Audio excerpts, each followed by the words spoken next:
Bonsoir à toutes, bonsoir à tous. Bienvenue pour cette conférence sur les énergies de 2020. Est-ce que vous pouvez me dire dans le chat si vous me recevez bien et on va pouvoir démarrer très rapidement. Je vous invite vraiment à vous centrer, à être bien présent avec vous-même ici et maintenant dans votre intériorité pour ce partage vibrant de ce soir. Bonsoir Alain, Laurence, Brigitte, Jacqueline, Agnès, Frédéric, Christine, Monique du Québec, Françoise, Pascal, Véro, Viviane, Malika, Mariam, Marie, Armel, Manon, Mercedes, Marie-Paul, il y a du monde. Patrice, Caroline, ok, 5 sur 5, ça marche. Bon, super. On va commencer tout de suite. L'idée aujourd'hui, c'est d'avoir un partage assez condensé qui va aller à l'essentiel sur ce que sont ces énergies de 2020 que vous avez certainement déjà ressenties et qui vont nous accompagner pendant toute cette année et qui sont vraiment particulières, vraiment intenses. C'est assez chouette parce que j'ai vu beaucoup de partages sur 2020, mais la majorité des personnes que j'ai vues, même en fait toutes, ont partagé en décembre, avant même d'être pleinement en 2020. Et j'ai trouvé ça étonnant parce que personnellement, avant d'être pleinement en 2020, je pouvais pas faire ce partage-là. Et donc, voilà, je vais vous amener à expérimenter certains éléments, certaines énergies de cette année et pouvoir les incarner en vous. J'en profite avant que je commence et que j'oublie pas, c'est que parce que voilà, les jours sont assez réduits, mais donc ce vendredi, il y aura une reconnexion cristalline et qui permettra davantage d'intégrer cela parce qu'on est au contact des énergies cristallines, on est au contact des années de janvier 2020, de l'éclipse du 10 janvier et des années et des énergies de 2020 au complet. Donc, je vais juste vous afficher le bouton et, et voilà, c'est fait et puis c'est là et puis vous aurez un rappel par email, mais voilà, comme ça, je m'en occupe plus. Si vous avez des questions là-dessus, je pourrais y répondre plus tard. Donc, on prendra un temps pour les questions si vous en avez. Salutations cristalline, Jacques. Ok, 118, super. Alors, je vous ai fait, pendant cette année, je reviens vraiment à des choses simples. Et donc, en fait, dans cette simplicité, j'ai fait un PowerPoint maison. Mais je me suis rendu compte qu'en fait, vous allez le voir en miroir. Donc, je vais vous l'expliquer à chaque fois. En fait, vous n'allez pas le voir correctement. Parce que grosso modo, si je vous montre ça, je suis à peu près sûr qu'à l'écran, ça apparaît à l'envers. Mais c'est pas grave.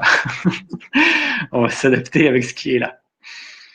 Donc, on va commencer avec de la numérologie. Parce que dans mon expérience, la numérologie et les chiffres sont extrêmement parlants et c'est ce qui, moi, personnellement, est le plus facile à ressentir. Je ressens plus facilement des vibrations de chiffres que des planètes, par exemple. D'autres vont faire avec les planètes, c'est totalement OK. Et l'important pour vous, c'est que vous puissiez ressentir ce qui se passe pour vous. C'est-à-dire que je vais vous donner mon ressenti, c'est pas une vérité à un instant T, c'est ma vérité et ce qui peut potentiellement s'appliquer, mais que vous puissiez vous faire votre vérité. Et ah bah tant mieux si c'est à l'endroit. Tant mieux si c'est à l'endroit. Et voilà, vous avez certainement déjà commencé à expérimenter ces premiers jours de 2020. Pour beaucoup, en tout cas pour moi, ils sont extrêmement intenses. L'impression de vivre énormément de choses en très peu de jours, comme si le temps était à la fois ultra condensé et en même temps qu'il se passait pas beaucoup de temps. Et en même temps, il pousse parce qu'il y a une énergie de feu très intense pendant cette année et elle va nous accompagner pendant toute l'année. Donc, je vais vous expliquer un petit peu. Voilà, grosso modo, ça, je l'ai créé il y a 30 minutes à peu près, donc selon l'inspiration. Et c'est une année, donc bon, moi je le vois à l'envers, mais tant mieux si vous le voyez à l'endroit. Donc il y a 4 vibrations bien spécifiques pendant cette année, et les 4 font référence à un élément en particulier. Donc en premier lieu, je vais vous parler du vin. Donc le vin, on est dans une année 2020. En anglais, on dit 2020 ou pour nos amis québécois, ça sera une année 2020. Et il y a cette énergie du vin qui est là. Et l'énergie du vin, si vous vous connectez à cette énergie du vin, vous pouvez probablement ressentir que c'est quelque chose de joyeux, quelque chose qui est léger, quelque chose qui va, c'est vraiment l'élément qui va apporter de la légèreté pendant cette année, parce que potentiellement, il y a d'autres choses qui sont beaucoup plus virulentes et beaucoup plus lourdes, mais ce vin apporte de la légèreté. Donc, ce que j'ai vraiment envie de commencer par ça, parce que je vous invite à être resté connecté à cette vibration du vin qui va venir alléger tout ce qu'il peut y avoir. Pendant cette année, il va certainement y avoir beaucoup de changements au niveau de la société. On voit déjà qu'il y a des énormes feux en Australie, avec des choses qui bougent tout de suite, qui sont intenses et qui font pas les choses à moitié. Donc, cette énergie du vin, elle va nous apporter de la légèreté. Et cette année 2020 est une vraie bascule. C'est-à-dire que depuis 2012, je pense que la majorité des personnes qui sont là ce soir savent qu'en 2012, il y a eu un vrai changement, un changement d'air. Et il y a le processus d'ascension de la Terre, de Gaïa, qui a commencé, qui emmène l'humanité dans son sillage. Et donc, on a eu 7 années jusqu'en 2019, pour construire ces fondations de l'ascension. Donc, c'était en quelque sorte, on était des bébés spirituels, on apprenait voilà, à poser les fondations pour pouvoir grandir. Et donc, 2020, c'est ce passage, on pourrait dire, à l'adolescence spirituelle, et on va pouvoir s'expanser davantage par rapport à ces fondations. Donc, si vous n'êtes pas posé ces fondations en conscience, c'est OK, vous arrivez au moment où c'est juste pour vous. Et à vous de vous adapter à ce qui est là. Mais donc, cette année est beaucoup plus intense parce qu'on est censé avoir ces bases solides, posées, qui permettent cette expansion. Et donc, voilà, il y a cette énergie de l'air et de la légèreté qui est là. Et je peux que vous inviter à rester vraiment connecté à cette énergie tout au long de l'année parce qu'il y a des moments vraiment où ça va être beaucoup moins drôle que ça. La seconde vibration, donc, qui découle du vin, c'est le 2. Et donc le 2, c'est en lien avec l'eau, c'est les émotions, c'est l'intériorité, c'est la dualité. Et donc, Manon qui dit je suis toujours un bébé spirituel. Et c'est OK en fait, voilà, juste être là où on en est, être présent avec ce qui est là. Et ce 2 va justement permettre de continuer cette croissance spirituelle. Et la croissance spirituelle, on voit souvent ça comme quelque chose d'expansé, qui doit prendre de la place, qui doit grandir, etc. Mais en réalité, cette croissance-là, elle est intérieure. Il y a rien à faire à l'extérieur. L'extérieur sera toujours un miroir de ce que vous êtes, un miroir de là où vous en êtes. Tout ce que vous vivez à l'extérieur, toutes les personnes qui y a autour de vous, toutes les situations que vous vivez, tous les manques, tous les excès, quoi que ce soit, c'est vous et uniquement vous, en co-création avec le monde et avec tout ce que vous voulez, mais c'est vous. Et donc, ça vous permet de rester connecté, cette énergie du 2, à vous, à l'énergie de l'eau qui représente les émotions et à cette intériorité. Et l'idée, c'est que cette profondeur puisse prendre toujours plus de vastitude, que vous puissiez toujours plonger toujours davantage en profondeur en vous. C'est ça qui va vous permettre cette croissance spirituelle, de découvrir l'infinité de ce que vous êtes, peut-être d'activer de nouveaux potentiels, de nouvelles capacités extrasensorielles ou toutes ces choses-là. Et donc, on est encore vraiment dans cette dynamique du 2 et donc de la circulation des émotions. Il y a quelque chose de très lié. En 2019, on était sur une année de l'expression, 2020 plus de la création, mais je vais y revenir. Et Et donc, c'est comme la suite de l'expression, rester dans cette expression pure de ce qui nous traverse, pas seulement dans les mots, mais il y a une émotion qui arrive, qui monte, et simplement la laisser être. Ne jamais être en fait dans un conflit, dans une sorte de non, je veux pas ressentir ça, ou je vais bloquer cette expression. Ça veut pas dire que s'il y a la colère, c'est d'exploser de colère, c'est juste s'autoriser à ce que l'énergie de la colère puisse circuler. Et alors maintenant, on te dit comment faire quand on est coupé de ses émotions. On n'est jamais vraiment coupé de ses émotions. L'idée derrière ça, c'est de voir qu'est-ce qui se passe à ce moment-là. D'où est-ce que ça émane, cette coupure? Quand il y a une coupure des émotions, ça veut dire qu'on a un personnage intérieur qui s'appelle le douanier, qui fait partie de l'ego et qui filtre en fait les éléments qui peuvent venir à la conscience. Et donc, typiquement, voilà, il y a des événements ou des traumas qui ont fait que ces émotions sont coupées. Mais à un moment donné, juste ne pas s'identifier à ça. C'est juste une expérience à un moment T. À un moment T, les émotions ont été coupées. Ça ne veut pas dire que dans 2 secondes, je peux pas avoir une montée d'émotions. Et donc, l'idée dans tout ça, c'est il y a une part de désidentification. Ne plus chercher à exister à travers ce que je vis, à travers mon histoire, à travers mes émotions, mais être la conscience qui vit, qui habite ces choses-là. Quand vous portez votre regard dans cette intériorité, il y a un moment donné où vous avez conscience que tout ce que vous croyez être à l'imparfait, c'était une illusion. Que tout ce que vous voyez autour de vous, c'est une illusion. Parce qu'il y a une vastitude, parce qu'il y a une connexion qui se fait. Vous vous rendez compte qu'il n'y a plus de séparation entre l'intérieur et l'extérieur. Et donc, peu importe ce qui se vit, en fait, à un instant T, voilà, par exemple, je suis coupé de mes émotions. Juste revenir au plus profond de soi. Poser le regard dans le cœur, poser le regard dans le ventre. Et laissez-vous peut-être goûter maintenant à cette énergie du 2, cette vibration du 2, à laisser descendre dans le cœur, à la laisser descendre dans le ventre.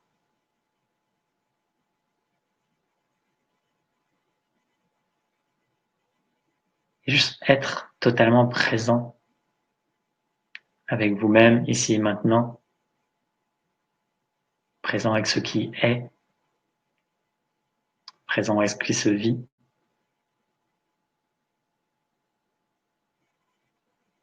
Donc cette énergie du 2 ramène juste l'expression du vivant, la circulation. Et même si à un instant T, vous avez l'impression que c'est bloqué, ne mettez pas votre regard là-dessus. N'existez pas à travers ça, n'en faites pas une histoire, n'en faites pas une identification. Ne vous sentez pas concerné personnellement par ça. C'est juste une expérience qui traverse ces corps que vous incarnez à un instant T. C'est tout. Il n'y a aucune nécessité d'y accorder de l'importance. Ok, pour cette vibration du 2. La suivante qui est qui est dominante clairement pendant cette année, c'est le 22.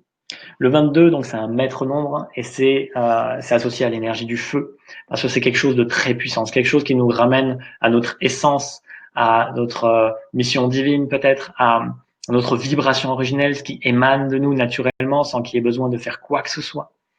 Et mettez-vous maintenant en reliance avec ce 22. Et c'est la puissance de l'être.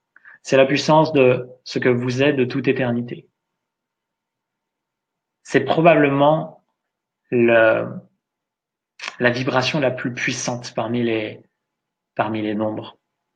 Celle qui amène à être pleinement soi, pleinement centré sur cet essentiel que nous sommes et juste laisser émaner ce que nous sommes de toute éternité, faire cette offrande, ce cadeau de ce que nous sommes au monde et juste être centré sur ça.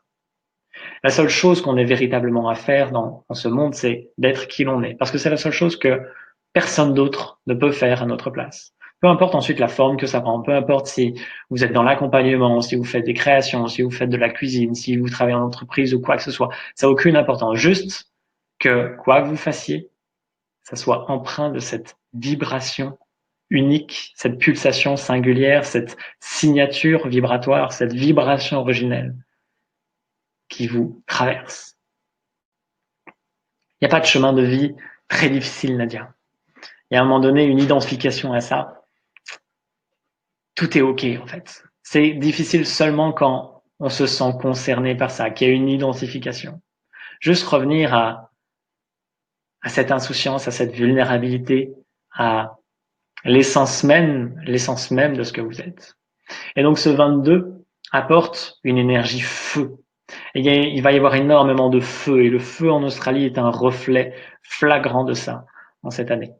Il montre que ça va certainement bouger sur beaucoup de plans au niveau sociétal, au niveau personnel, au niveau collectif. Cette énergie feu va pouvoir mettre en lumière, c'est aussi la lumière, le feu va mettre en lumière tout ce qui est discordant par rapport à l'harmonie originelle, va mettre en lumière tout ce qui a besoin d'être consumé, brûlé par le feu, et ce qui a besoin d'être totalement recentré sur l'essentiel. Donc tout ce qui est, ça va être en fait, et c'est en lien avec le fait que voilà, on a ces 7 années de construction et désormais on entre dans la cour des grands d'une certaine façon. Les écarts maintenant seront moins permis. Pour tous les êtres qui sont dans cet engagement intérieur fort, les écarts maintenant vont être sanctionnés. Donc, par sanction, ne vous sentez pas concerné par ça. C'est juste une question de, vous faites un écart, la vie, bam, vous remet dans le droit chemin tout de suite. Et donc, ça peut être désagréable parce que vous allez, il y a peut-être des relations qui vont être coupées, vous allez casser des objets auxquels vous tenez, vous avez des projets qui vont s'écrouler parce qu'en fait, ils n'ont plus de raison d'être. Et que l'élan ramène à cet essentiel pur. Donc, une énergie de feu qui va venir consumer tout ce qui n'est pas essentiel, tout ce qui n'a plus sa raison d'être pure dans votre plus pure expression.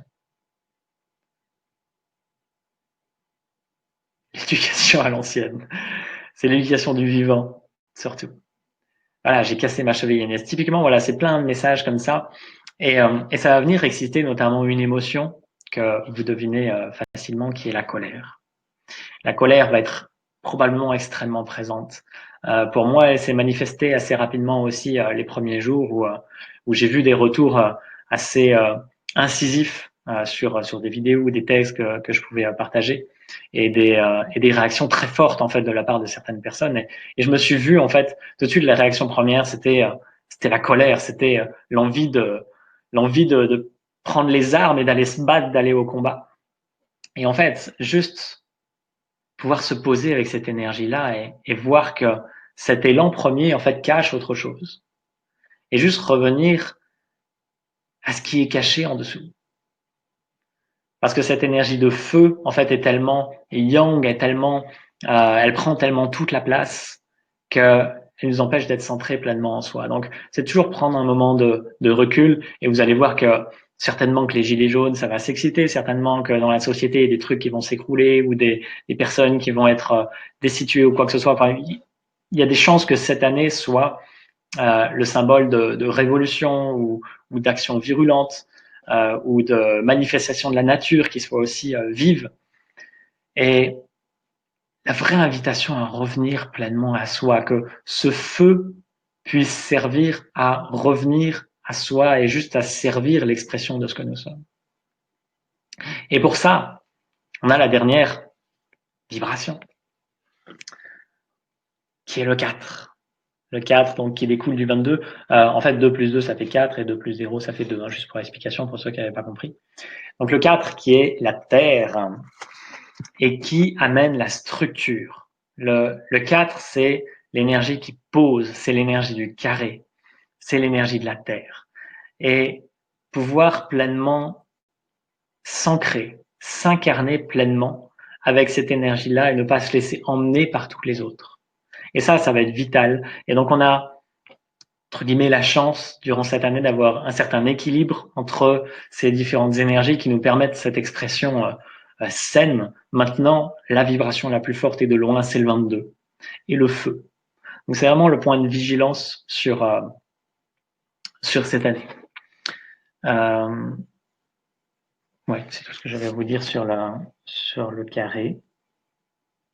Je vais vous en reparler après. On a donc, seconde diapo, je vous ai mis ici l'hippopotame. Donc je vous ferai un article récapitulatif, mais il y a l'animal totem de cette année, c'est l'hippopotame. Et je trouvais intéressant de vous en parler. Parce que l'hippopotame, donc il représente, il y a deux énergies présentes, c'est le feu et l'eau pour l'hippopotame. Et l'hippopotame, en fait, c'est un des animaux les plus meurtriers au monde. Et en fait, ce qu'il faut juste conscientiser, c'est que chaque animal est un reflet de l'humanité. En s'incarnant, les animaux choisissent de jouer un certain rôle, de partager une certaine vibration. Et l'hippopotame apporte justement cette énergie de feu et il amène cette notion de territoire. C'est-à-dire que l'hippopotame n'est absolument pas agressif en soi, sauf si il y a une violation de son territoire. Et donc l'homme, vu qu'il fait n'importe quoi, voilà, il a tendance à transgresser ces règles-là et donc il se fait attaquer par l'hippopotame, ce qui crée des morts. Mais en soi, il est comme un gardien justement de cette colère. Il permet de mettre en lumière la colère humaine pour qu'on puisse en prendre conscience. Que cette agressivité peut être à la fois saine, cette colère peut être saine et utilisée ou canalisée plutôt pour notre pleine expression. Et qu'on ne soit pas emmené par cette colère. Et je vous invite vraiment pendant cette année, à chaque fois que vous ressentez la colère, ou qu'une personne vous énerve et que vous avez envie de l'agresser ou lui dire des mots durs ou peut-être même de la frapper, juste ok, c'est quoi le miroir pour moi? Qu'est-ce que je suis en train de défendre là à tout prix? Pourquoi d'un coup j'ai pris mon épée et j'ai juste envie de la planter dans la personne en face de moi, sans cette conscience que c'est mon miroir, c'est uniquement moi que je vois en face de moi. Il y a jamais eu personne en face de moi en réalité. C'est juste ma création. Hein. C'est une co-création à travers toute l'humanité. Et quand vous revenez dans cette profondeur, vous ressentez cette unité entre tous les êtres. Mais vous savez, en spiritualité, on parle d'unité. Mais qui vit l'unité? Qui vit l'unité? C'est bien beau d'en parler. Maintenant, il est impossible de vivre l'unité en étant humain, en étant identifié à l'humain, identifié à la personne qu'on est. À partir du moment où je crois être Dorian, où je crois avoir ce corps physique, où je crois avoir ces pensées, ces émotions et que tout ça m'appartient, en fait, je suis mort, absolument mort. Et donc, il y a la nécessité à un moment donné que Dorian, je parle pour moi, mais évidemment remplacé par votre prénom, que Dorian meure pour que l'évidence se révèle. Et ça veut absolument pas dire, non, Manon, que on est tous la même personne. Tu as bien dit le mot personne. On est la même conscience, pas la même personne. Et cette conscience va prendre des formes différentes, va prendre aussi des identités cosmiques à travers l'âme, l'esprit. Et c'est la même conscience qui pulse en chaque chose. C'est dans cet espace-là que l'unité se vit. Et donc, l'hippopotame, pour revenir à lui, nous amène aussi la notion d'ancrage à l'eau, puisqu'il vit majoritairement dans l'eau. Et l'eau peut être aussi un élément d'ancrage. Il n'y a pas que la terre qui permet de s'ancrer, il y a aussi l'eau. Et potentiellement, tous les éléments permettent aussi de s'ancrer à différentes sphères. Et de façon ultime, le véritable ancrage, il est dans la profondeur de l'être. C'est pas l'humain qui cherche à s'ancrer dans quoi que ce soit. C'est le regard intérieur qui est totalement ancré en lui-même. Autrement dit, c'est l'âme, ou plus globalement, quand je dis l'âme ici, c'est l'âme au sens large du terme. C'est l'âme, l'esprit, c'est l'identité cosmique. L'âme cesse d'être fascinée par la personne et embrasse pleinement le divin. Retourne le regard vers le divin, vers l'originel, et se permet de s'expanser dans cette vibration-là. Et donc tout ça nous amène à pouvoir maîtriser la colère. S'il y a un moment donné où cette colère prend trop de place, c'est l'eau va permettre donc être au contact de l'eau va permettre de laisser circuler cette énergie, mettre de la fluidité, notamment d'ailleurs par rapport à la question sur le blocage des émotions tout à l'heure, ça peut être intéressant de se mettre au contact de l'eau, que ça soit physiquement mais aussi simplement dans la vibration du 2 aussi. Et voilà.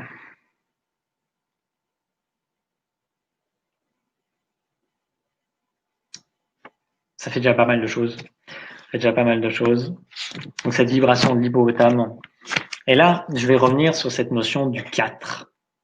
Le 4 va amener donc cette vibration très forte de 2020 qui sera la création sacrée et qui amène la structure. Je vais vous remontrer la page ensuite. Donc le 4 s'intéresse à la matière et dans un premier temps, j'étais convaincu intérieurement que le 4 était une année de création, qu'on était prêt à créer à l'extérieur, à créer des projets physiques, etc. Et ensuite, c'est rappelé à moi le fait que, en fait, c'est avant tout le fait de mettre la conscience sur notre propre matière. Et qu'il n'y ait plus de séparation entre la spiritualité ou ce qui est d'ordre spirituel et ce qui est d'ordre matériel. Que ces deux choses puissent s'unir. Et donc là, c'est en lien aussi avec l'énergie du 2, qui est la dualité. Et que cette dualité puisse à un moment donné fusionner pour que le spirituel et la matière soient une seule et même chose. Qu'on cesse de séparer ces éléments-là. Et que l'on puisse, donc cette année va être à la fois éventuellement une année de création à l'extérieur, puisqu'on a toute l'impulsion du feu, toute l'impulsion du 4 qui amène la structure et donc pouvoir créer des choses concrètement dans la matière, mais aussi de mettre de la structure dans notre propre matière, venir diviniser notre propre matière, réactiver, comment je vais dire ça, réactiver le corps originel, tous les potentiels du corps humain originel, et peut-être même être en contact avec, on a parlé de la conscience tout à l'heure, mais avec le corps unique qui n'est pas de matière, mais qui unit tous les êtres. Et donc, dans cet espace de création, je vous invite vraiment à mettre de l'attention sur la structure. C'est la structure, quelle est la structure dont vous avez besoin dans votre vie aujourd'hui pour créer ce qui vous semble juste? Quelle est la structure dont vous avez besoin? Peut-être les habitudes, peut-être une heure de lever, peut-être des habitudes ou des pratiques que vous allez faire dans votre quotidien, ou peut-être que tous les lundis matins, vous allez faire un point sur votre vie pour savoir ce dont vous avez besoin, ou vous allez vous mettre à faire du qigong ou du yoga ou certains types de méditation chaque jour ou régulièrement, parce que vous avez besoin de cette structure-là pour l'expression. Et ça, c'est vital. Sans structure, la création dans ce monde n'est pas possible. Vous avez besoin d'un minimum de structure. Donc pour certains, ça va être relativement léger. Pour d'autres, ça a besoin d'être bien ficelé, bien carré. Et donc je vous ai mis un autre dessin en dessous qui est la joie. Et en fait, c'est une forme de structure différente, plus fluide, plus malléable, qui amène à la joie. Et je vous invite vraiment à ce que cette structure, justement, cette vibration de 4 ne soit pas quelque chose de lourd. Ça n'a pas besoin d'être lourd. Ça a besoin d'être justement adapté à ce que vous ressentez juste en vous. Et quelle est la structure, en fait, qui amène l'expression de la joie en vous? C'est ça qui compte. Qu'est-ce qui amène juste que l'élan intérieur, que l'élan de l'âme puisse s'exprimer totalement dans votre vie parce que le cadre est juste. Et amener cette vibration du vin dans ce cadre, cette vibration de légèreté. Le cadre apporte cette structure, mais une structure qui est souple. C'est hyper important d'avoir cette structure souple, que les choses ne soient jamais figées dans le marbre et que cette structure puisse aussi évoluer. C'est-à-dire que peut-être que les 2 premiers mois de cette année, vous allez avoir besoin de certaines choses et qu'après, ça va évoluer. Soyez juste dans cette mouvance naturelle. Ok, je prendrai, je vois vos messages, hein, je prendrai différents messages après, quand il y a des choses qui sont vraiment en lien avec ce que je suis en train de dire, je les prends en même temps, mais sinon je réagirai après. Un point là-dessus, très très important aussi, l'effondrement. Est-ce que demain sera un monde meilleur? Et je vais vous parler des points de vigilance justement sur cette année 2020. Donc, l'effondrement, on parle beaucoup de l'effondrement, effondrement de la société, effondrement bancaire. Il y a même une science qui s'appelle la collapsologie, qui est toute l'étude de cette société qui s'effondre et comment y faire face. Donc, vous savez, toutes les personnes qui font des réserves ou qui apprennent à faire de la survie en forêt, machin, au cas où. Je suis pas en train de décrédibiliser le truc, hein, ça me fait rire, mais ouais, chacun se sent appelé par ce qui est juste pour lui. L'invitation, vraiment que j'ai envie de vous faire aujourd'hui, c'est que pendant très longtemps, en fait, j'ai été convaincu de l'effondrement, convaincu que cette société allait s'effondrer. Et peut-être que ça sera le cas, et en fait, je me sens pas concerné par ça. Mais aussi peut-être que ça ne sera pas le cas et que ça va juste changer de forme et que ça peut se faire dans quelque chose de beaucoup plus léger. Et en fait, l'idée, c'est sur quoi est-ce que je mets mon attention? Et sur quoi est-ce qu'on met notre attention collectivement? Si collectivement, on met notre attention sur quelque chose qui va s'écrouler dans la difficulté, dans les banques qui ferment, dans la violence dans les rues, ben ouais, certainement qu'on va créer ça et que ça va arriver. Mais est-ce qu'on a vraiment envie d'en arriver là?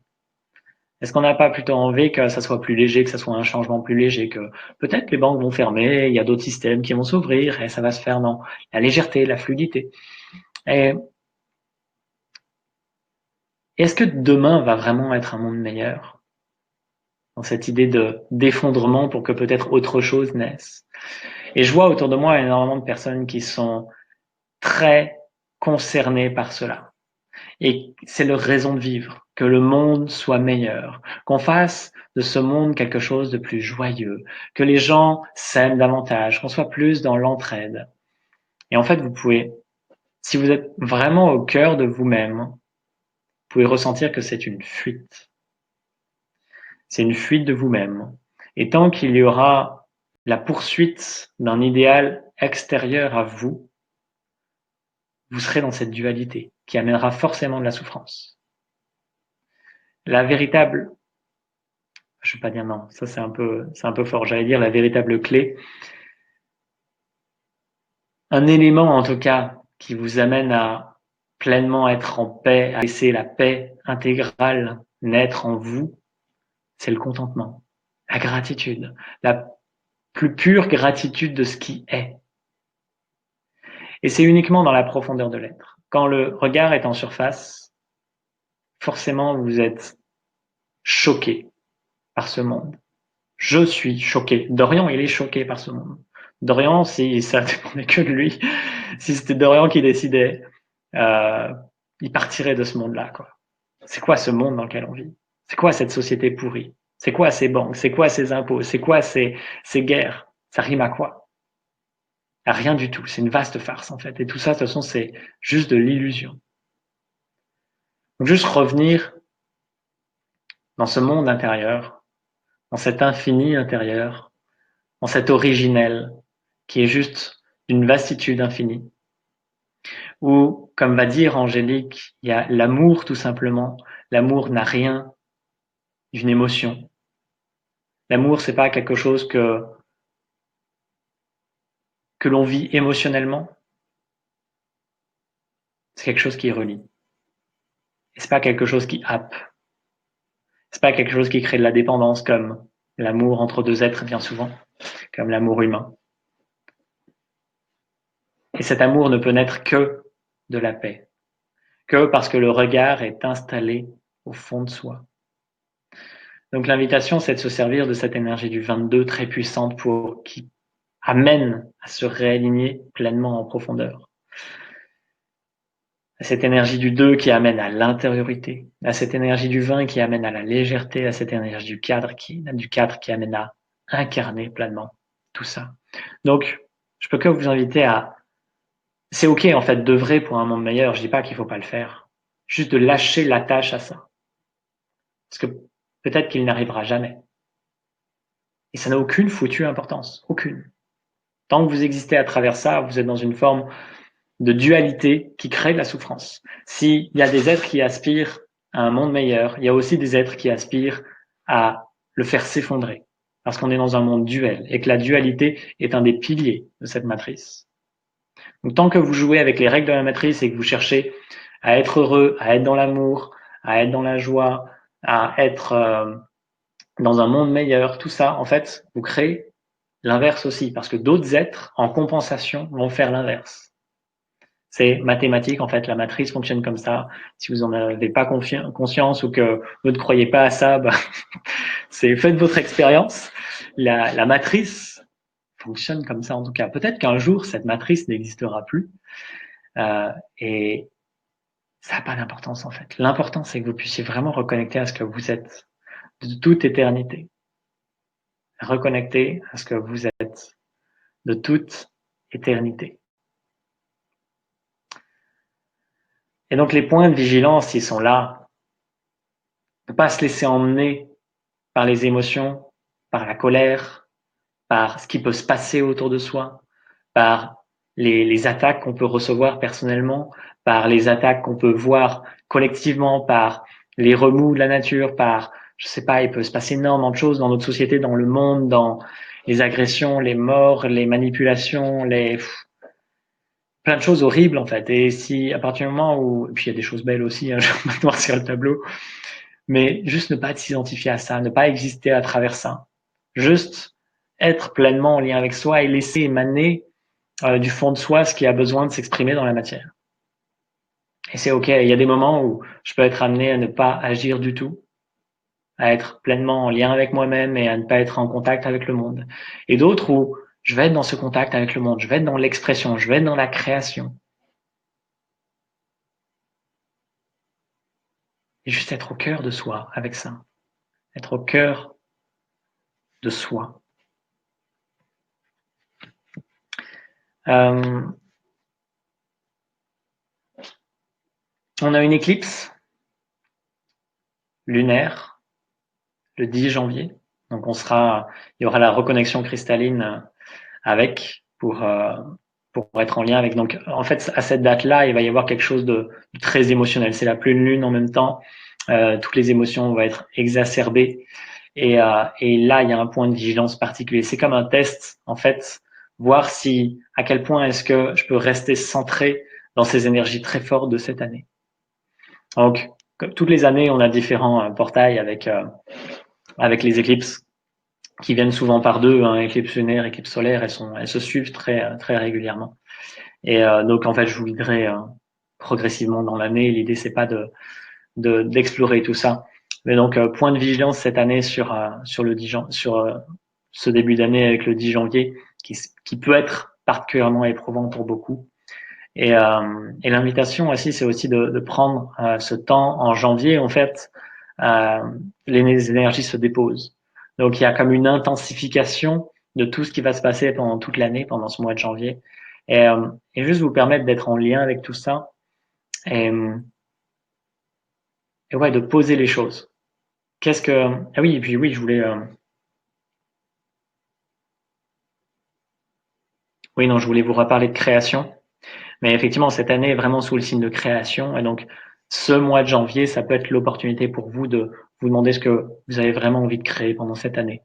De voir aussi qu'est-ce que vous avez besoin de changer dans votre quotidien pour que cette création soit possible. Qu'est-ce qui peut empêcher cette création? Est-ce que dans votre environnement, il y a quelque chose qui bloque aussi certainement à l'intérieur? Voilà. Jouer avec ces jeux de miroir et de création. Voilà, l'idée maintenant, c'est d'aller créer, autant à l'intérieur qu'à l'extérieur. Ça n'a pas forcément besoin de voir le jour matériellement, mais jouer avec cet élan de création parce que il y a toutes les énergies qu'il faut cette année pour créer. L'énergie du feu qui impulse ce mouvement c'est souvent le mouvement le plus difficile, le premier pas à faire. Donc là, il y a beaucoup de feu qui va permettre cela. Donc juste vous permettre d'être dans ces énergies-là. Et je regarde si j'avais autre chose à vous partager, mais je crois qu'on a fait à peu près le tour. Ouais, il y a aussi bon, je vais pas rentrer là-dedans, mais juste à titre d'information, on est dans l'année du rat de métal yang en astrologie chinoise, et donc le rat amène aussi beaucoup d'impulsivité, beaucoup d'élan. C'est une énergie très feu aussi. Et en même temps, il y a le métal qui est quelque chose de froid avec l'élément eau aussi. Et il y a, voilà, comme vous pouvez le voir, il y a beaucoup de jeux avec plein d'énergies différentes cette année qui forment un semblant d'équilibre. Mais le point de vigilance, il est vraiment sur le feu et cette puissance, parce qu'il y a énormément de puissance et de feu, et juste ne pas se laisser happer par ça. Ouais, voilà.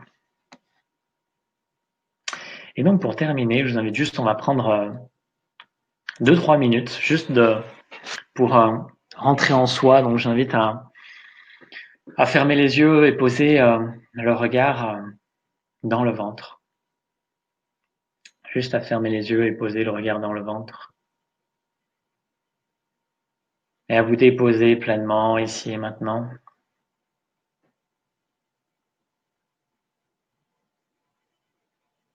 À laisser l'énergie du vin, cette énergie de joie, de légèreté, pétillante, sautillante, prendre toute la place dans le corps.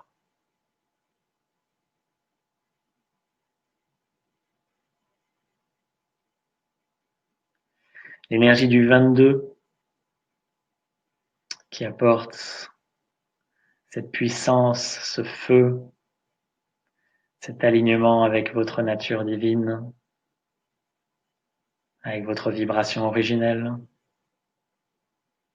Juste laissez-la prendre toute la place, laissez cette vibration prendre toute la place.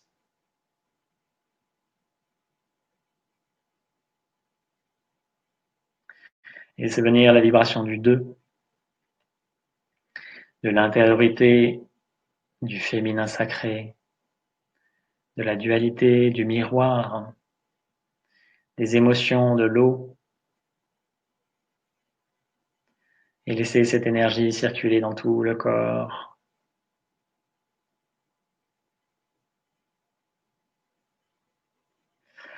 Et la vibration du 4, qui est en lien avec le masculin sacré, avec la structure, le cadre, avec la terre, qui vient stabiliser, ancrer. Laissez-la prendre toute la place.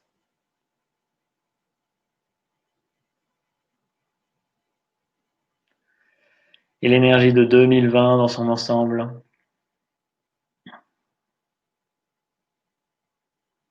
qui se répand dans toutes les cellules, dans tout l'ADN, toutes les parts de vous, dans tous les corps.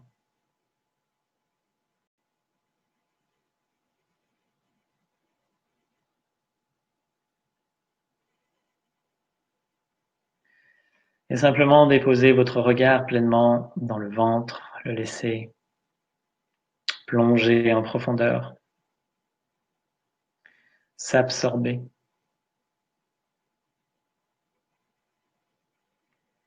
Et que tout ce qui soit inutile, obsolète, qui ne sert plus votre plus haute expression, soit simplement consumé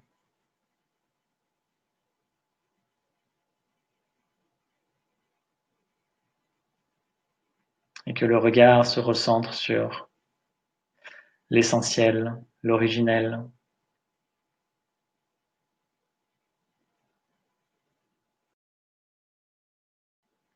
Et en gardant ce regard sur l'originel, revenir à la surface en ouvrant les yeux, tout en gardant ce regard plongé au fond de vous-même.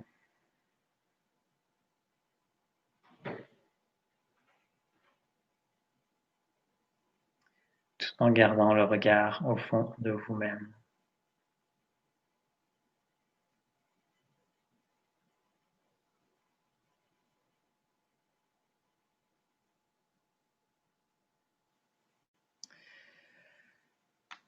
Et voilà pour ce partage. Merci pour votre présence, pour votre écoute. Il y aura également un article associé où je vous mettrai d'autres éléments, notamment en lien avec le rat de métal et en lien aussi avec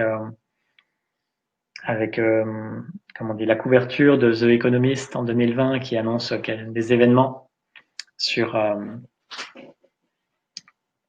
en fait, tout ce qui peut se passer en 2020 de façon concrète au niveau géopolitique. Et voilà, c'est intéressant, je trouve, d'avoir un regard là-dessus et ne pas être surpris de ce qui peut arriver. Et donc pour toutes les personnes qui seront là à la reconnexion cristalline ce 10 janvier, ça sera une grande joie. Personnellement, je mets un focus sur les reconnexions cristallines parce que dans mon expérience aujourd'hui, c'est vraiment ce que je suis venu apporter à l'humanité, à la Terre, d'être, que le cristal retrouve sa mission divine et ce miroir pour l'être humain de retrouver cet aspect, cette nature cristalline, cette vulnérabilité ultime, cette transparence totale, cette puissance et cette structure originelle qu'apporte en fait dans son essence le cristal. Et c'est vraiment, je me sens tellement à ma place là-dedans. Donc le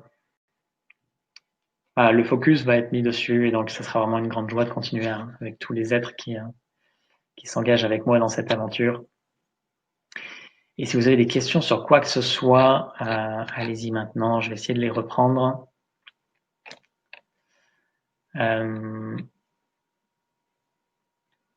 Ok.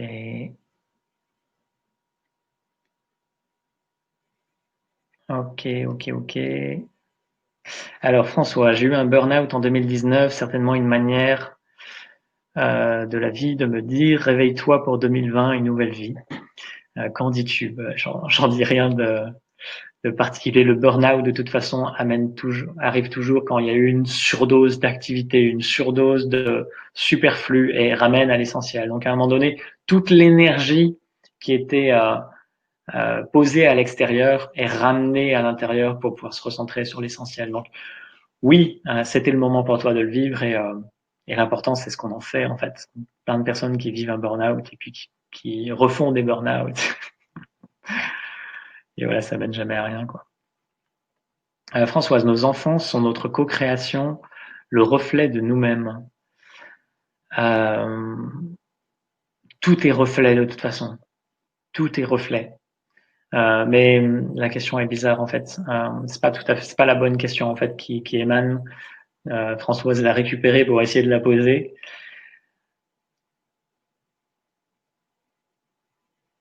Ouais, en fait, tout ce que tu vois autour de toi, on va tous jouer nos rôles de reflet. C'est notre perception du monde qui va nous amener à revenir à nous-mêmes en permanence. Et ce qui est beau chez les enfants, c'est qu'ils sont il n'y a pas d'ego.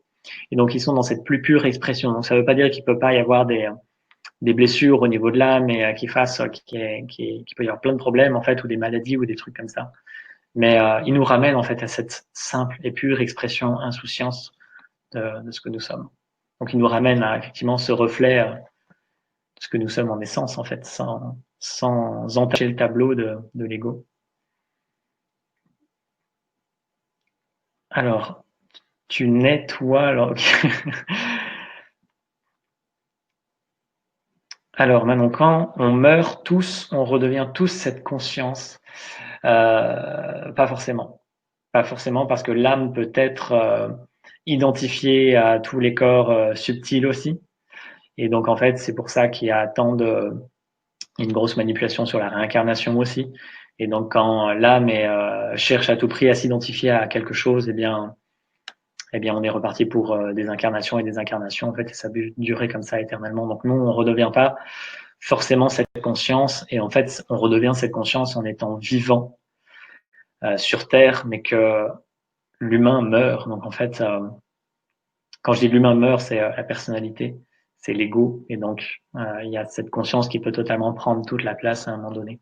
Donc, sur le chemin, évidemment, on fait des allers-retours entre l'originel et l'illusion. Revenir à plus de yin, Pascal, oui. C'est surtout un équilibre, en fait. Ok. Tu vois, Angélique, je veux transmettre la joie. Je t'invite à lâcher ça, parce que qui est ce jeu? La vie ne se pose pas la question en fait de ce qu'elle transmet. Elle transmet, c'est juste pure expression, c'est pure spontanéité et il n'y a pas de contrôle sur est-ce que je transmets de la joie ou pas. Mais forcément, la joie est une mémoire aussi qui se ramène naturellement. Tous ensemble, on rendra le monde meilleur, et ben ou pas. Et c'est ok en fait, juste pas s'attacher à ça. Et si c'est le cas, tant mieux, mais pas d'attache à ça. J'aime ma flamme jumelle. Angélique, dans tes messages, il y a quand même beaucoup d'attaches à l'extérieur. Hein.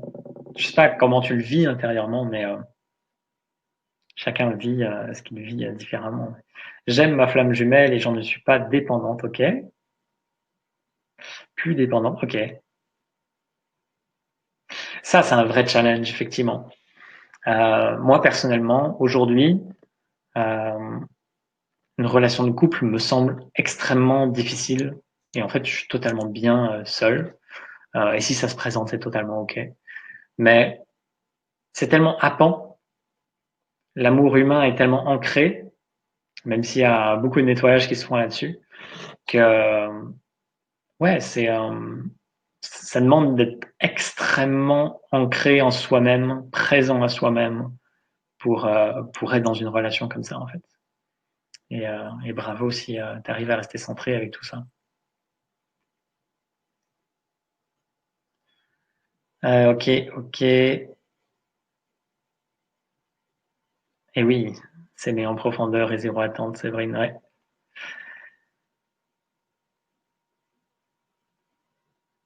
Alors, s'aimer soi avant tout. S'aimer soi avant tout, c'est pas la base, c'est une étape.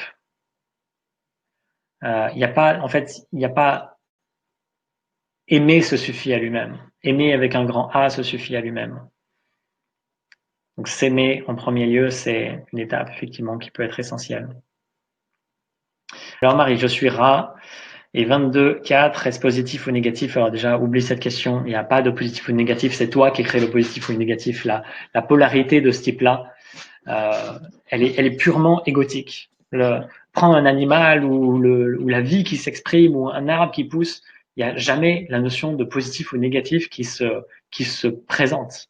C'est uniquement l'être humain qui, à un moment donné, se demande si c'est positif ou négatif.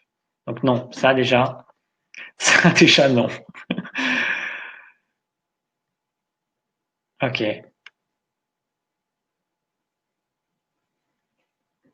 Donc voilà, je suis rat 22, 4 et c'est parfait comme ça. Et, simplement rester au cœur de ce qui se vit pour toi, sans s'identifier à quoi que ce soit, mais ce que tu vis est juste parfait et il n'y a rien à y changer.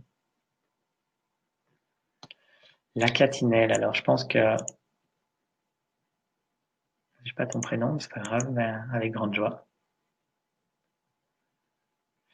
Ok, maintenant j'ai déjà répondu à cette question. Quand on meurt physiquement, merci à tous. Ok.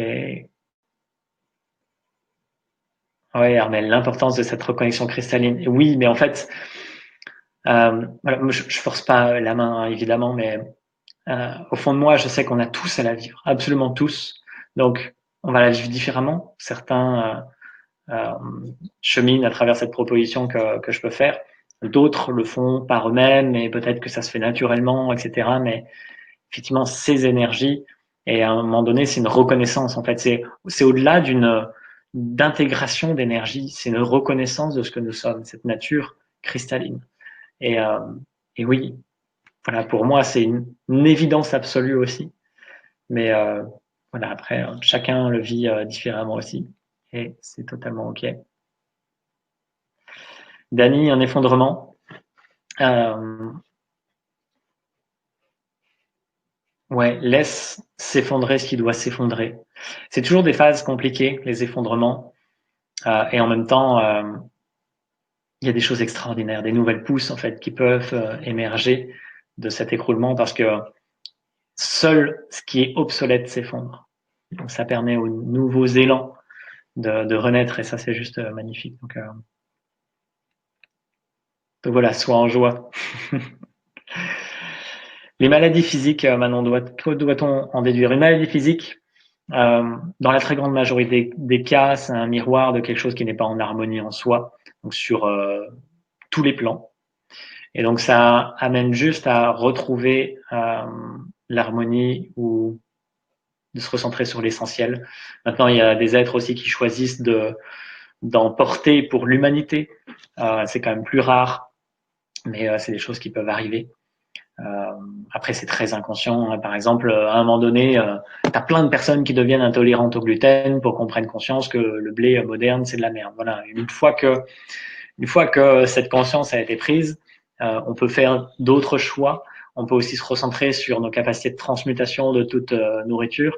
Et les personnes qui étaient cœliaques peuvent revenir à un état de nature originelle. Maintenant, il y a aussi beaucoup de personnes qui existent à travers leur maladie et qui, voilà, à partir du moment où elle est là, où c'est considéré comme incurable ou des choses comme ça, eh bien, voilà, l'ego s'est totalement réapproprié ça et donc il n'y a pas de guérison possible en fait. Mais voilà, elles sont toujours un miroir de quelque chose qui a besoin de retrouver l'équilibre, que ce soit individuellement ou collectivement.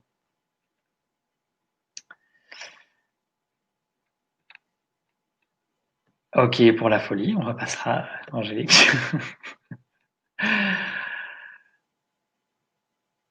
En fait, j'ai pas besoin de jouer un rôle non plus. C'est assez marrant comme témoignage, mais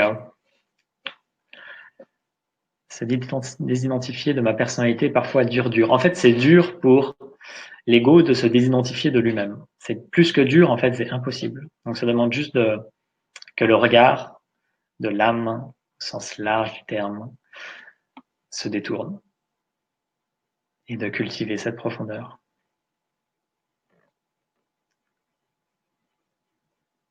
Ouais, super, François. Voilà, c'est l'occasion effectivement d'une reconstruction après cet écroulement, après ce burn-out. C'est super. Il y a la joie en tout cas là, en te lisant quelque chose de très très juste qui se passe. Pascal, peut-être faut-il créer dans le couple aussi. Je sais pas vraiment là où tu voulais aller, mais ok. Oui, oui, c'est vrai. Je sais que le couple sacré 1 + 1 = 100. Oui. Après, aucune obligation non plus. Il y a tellement de conditionnement en fait au fait de construire une relation de couple, d'avoir des enfants, d'avoir sa petite famille, le cadre, machin. Conditionnement sociétal en fait énorme. Et je sens qu'il y a tellement un domaine extrêmement chargé de mémoire que voilà, ça demande voilà, être seul, c'est bien aussi. Et puis dans un contexte d'immortalité où potentiellement on peut vivre éternellement, voilà, on a le temps de le voir venir.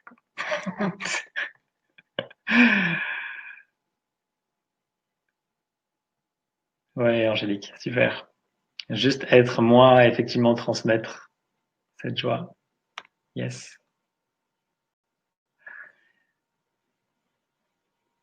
Super, Ghislaine. Ok, ok. Alors, Laurine, j'ai du mal à accepter mon indépendance dans mon couple car lui est indépendant et moi pas du tout. J'ai douté récemment car je me demandais ce que j'attendais de lui dans les moments difficiles et je me rends compte que je suis autonome et indépendante. Du coup, je me suis dit qu'il m'apporte quoi? La réponse est rien. Mais j'ai besoin de quoi de plus? Ben rien. Du coup, c'est reparti de plus belle. Ok. Euh, ok. En fait, jette toutes ces questions à la poubelle et recentre-toi en toi-même. C'est ça qui se présente là.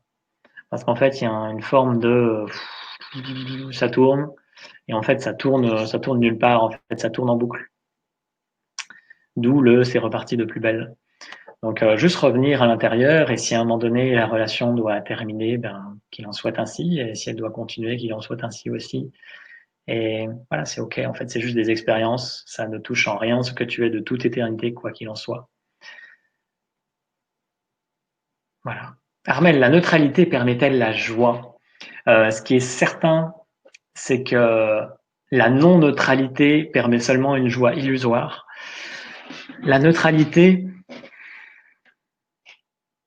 la neutralité t'amène à être en lien avec l'esprit. C'est quand tu es en lien avec l'esprit, avec le moi supérieur, que cette neutralité est possible. Et que on parle beaucoup de supramental, qui donc descend dans le corps. Il y a cette profondeur qui peut se mettre en place. Et donc la joie émane après que la paix se mette en place. Donc tu as déjà la paix qui est une forme d'ancrage massif dans l'être. De cette paix émane l'amour et la joie. Donc c'est des vibrations très différentes. Hein. L'amour, c'est plutôt quelque chose qui relie, la joie, quelque chose qui s'expanse, qui est très sautillant et qui ressemble d'ailleurs à la joie humaine. Hein. Alors que autant la paix et l'amour, je les trouve très différents, autant la joie se ressemble beaucoup. Mais oui, en tout cas, la neutralité amène à cela. Mais ça la réveille pas forcément pour autant. Ok, Catherine. Alors,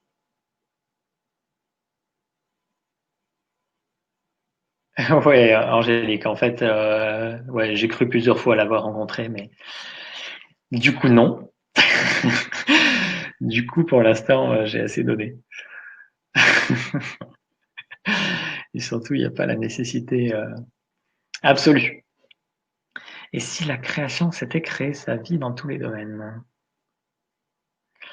Ok, ouais. Ok, on est parti sur la relation de couple, là, dans plusieurs messages. L'âme sœur, c'est un mythe? Ça, c'est une très bonne question. Est-ce que l'âme sœur, c'est un mythe?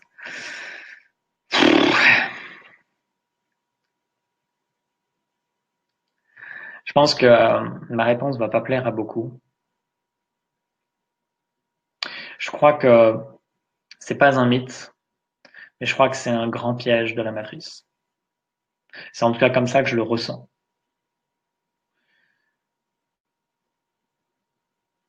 Il y a cette illusion de croire que quelqu'un d'autre va me permettre d'être complet. Mais alors ça, c'est d'une aberration. Et je veux bien, j'ai cru à ça aussi. Et j'ai cru parce que je trouvais ça beau. Mais c'est tellement du flan.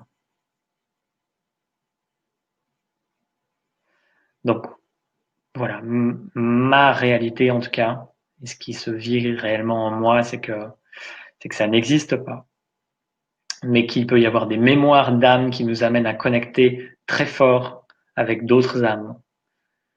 Et que c'est un piège parce que ça nous ramène à la surface, mais puissance des mille. Et c'est là où l'amour humain est un grand piège, à mon sens.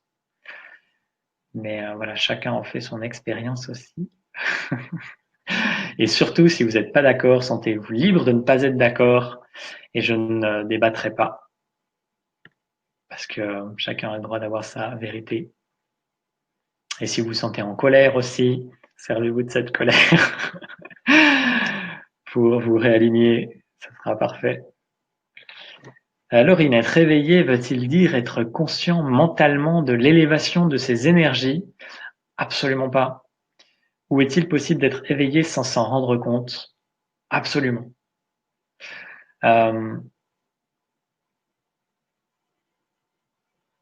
Ça amène en fait à la notion de c'est quoi être éveillé?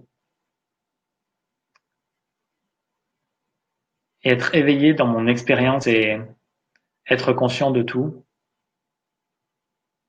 Je ressens que on parle beaucoup de l'inconscient, du subconscient et tout ça, et en fait, il semble ne plus exister dans ces moments-là parce qu'il y a conscience de tout, il y a conscience de cette unité, il y a conscience que l'autre c'est moi, que tout est un.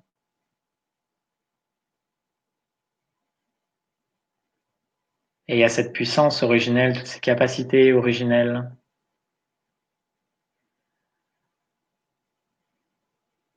Et il y a cette profonde paix et cette joie en fait de vivre dans ce monde qui est totalement une illusion.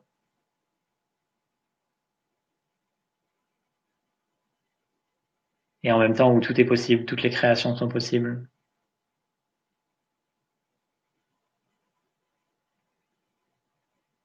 Voilà un peu ce qui émane. Alors, Séverine, la société a mis une pression énorme chez tout le monde, chez les couples et les religions, fait croire qu'il fallait rester à vie avec son conjoint. Ouais. Oui. Oui, oui, oui. Il y a tellement de choses en fait derrière. Tellement de choses qui se jouent et c'est une merveilleuse école aussi que de vivre une relation de couple. Manon, les chemins de vie prévus avant incarnation n'existent pas. Du coup, comme tout est impermanent. Effectivement,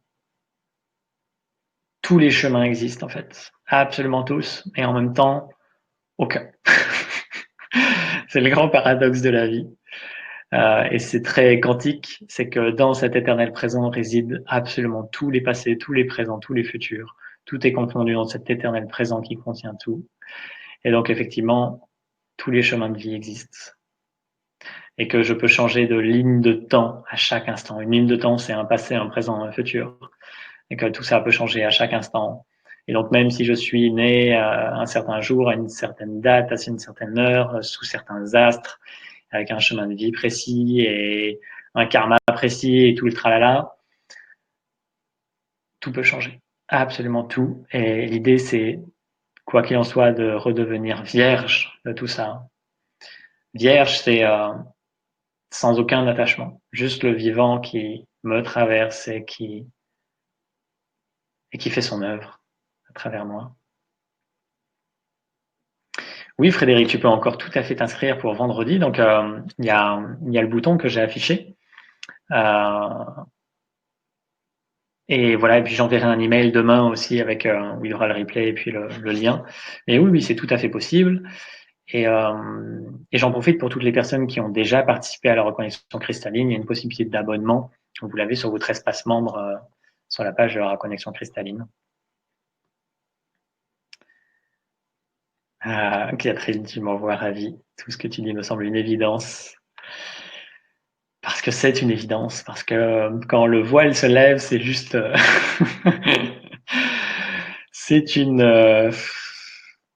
les mots sont difficiles à poser parce que tout ce que l'on a cru, tout ce que l'on a cru vrai, en fait, cède la place à l'évidence. Et c'est tellement plus léger. Le chiffre 22, Laurine, il vient juste de 2022 en additionnant, en fait, 2022, si tu enlèves les zéros en numérologie, on les compte pas tellement, même si c'est le retour au vide à l'originel. Mais voilà, ça fait 22 en fait. Donc c'est la vibration majeure. Donc tu as un double 20 et le 22 qui sont les vibrations majeures de cette année. Et ensuite, quand tu les déclines, donc ça fait 2 plus 2, 4, et la vibration du 2, parce que le 2 aussi est présent en 2020. J'aurais pu parler du 0 aussi, mais en fait, il a été infusé dans tout le reste. C'est le retour à l'originel, le 0. Si l'autre est mon miroir, il me permet d'avancer, Agnès. Alors, sans l'hérésie de cette question, parce qu'il te permet d'avancer vers quoi? Et en fait, là-dedans, Agnès est totalement concernée. Il y a Agnès et il y a le miroir bien séparé. Et Agnès veut avancer quelque part. Mais si Agnès cesse d'avancer ou d'être quoi que ce soit, que reste-t-il? Si Agnès plonge totalement, se laisse totalement s'effondrer dans cet éternel présent ici et maintenant,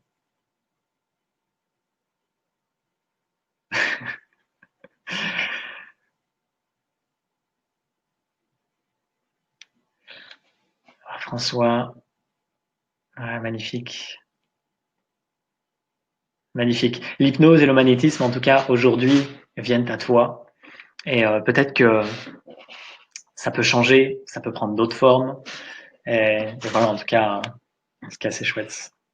Il y a un vrai élan, en tout cas, de renouveau et très fluide.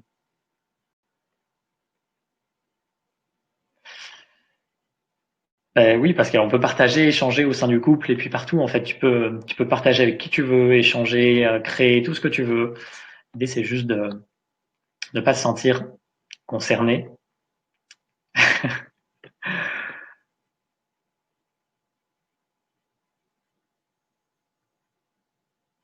La flamme jumelle, c'est divin, Angélique.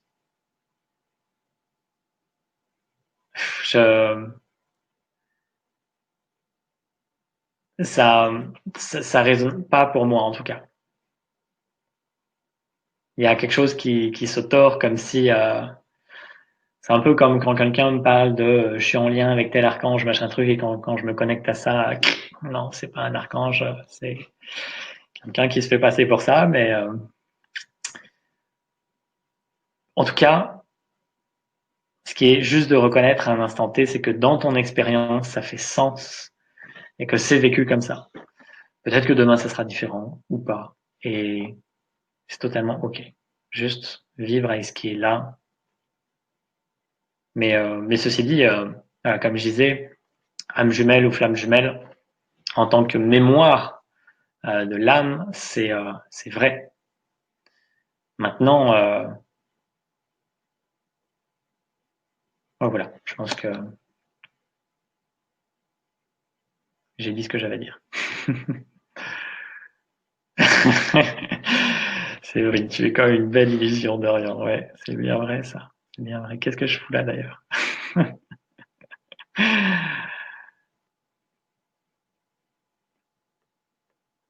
Hmm. Ça se ressent, ouais, Angélique, j'entends.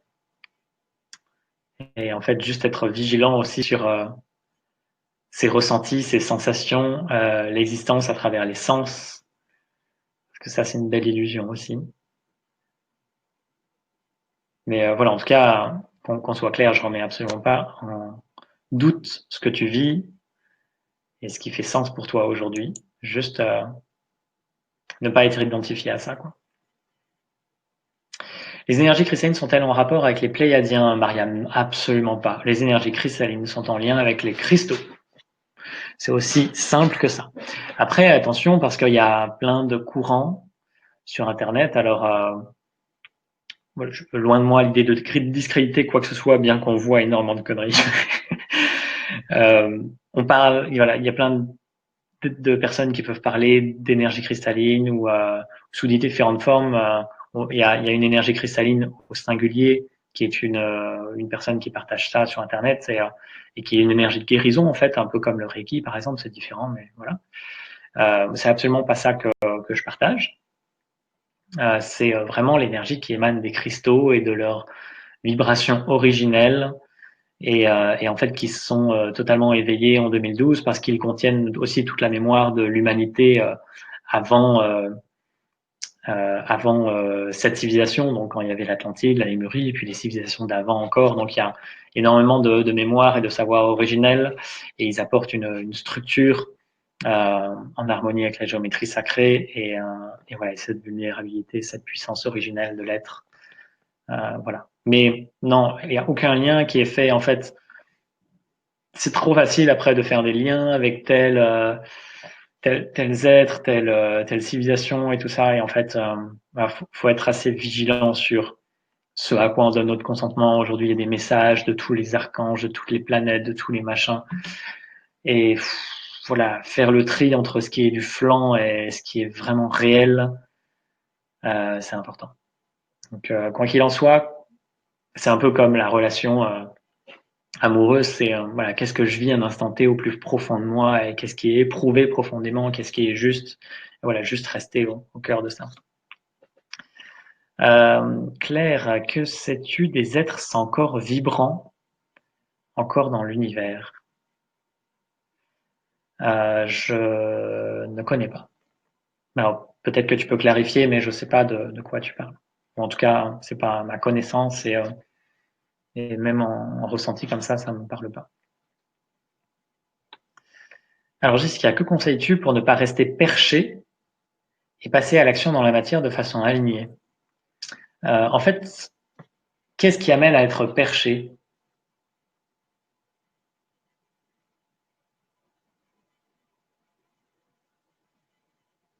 C'est vraiment une notion qui est... je ne connais pas vraiment le fait d'être perché. Ok, alors ce qui vient, c'est...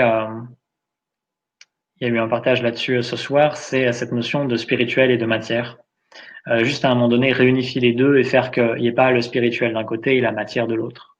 En fait, la séparation entre les deux est une illusion et donc juste leur permettre de se réunifier. À partir de là, spiritualiser ta propre matière. C'est ça qui va te permettre de t'ancrer véritablement et que le regard se porte dans la profondeur de l'être. Et la paix, l'ancrage ultime, il est dans cette paix intégrale qui émane de la profondeur de l'être. Qu'après, vous pouvez vous ancrer à la terre ou même vous servir de l'eau ou tout ça, ou marcher pieds nus dans l'herbe, etc. Mais ça reste quelque chose en surface, donc ça doit être vécu aussi profondément à l'intérieur. Voilà ce que je peux te dire.